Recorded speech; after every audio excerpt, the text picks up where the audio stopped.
இன்றைய shooting spot வின்னிமில்.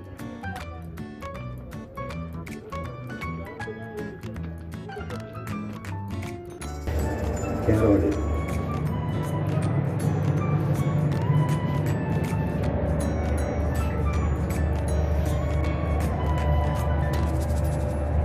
வணக்கம். என்னென்ன நட்புறவுகளை நான் உங்கள் அன்பு சகோதரர் பல்கலைக்கழகம் முனைவர் லியோஜி திரைக்கலைஞர்.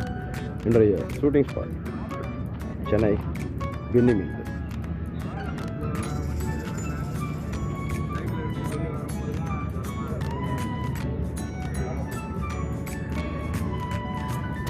தொடர்புதெல்லாம் இனிதாகட்டும். உங்களுக்கும் உலகம் வாழ் அனைவருக்கும் என்றும் இதயம் நிறைய அன்புடனும் நட்புடனும் உங்கள் அன்பு சகோதரர் பல்கலைக்கழகர் முனைவர் லியோஜி திரைக்கலைஞர். நன்றி, வணக்கம்.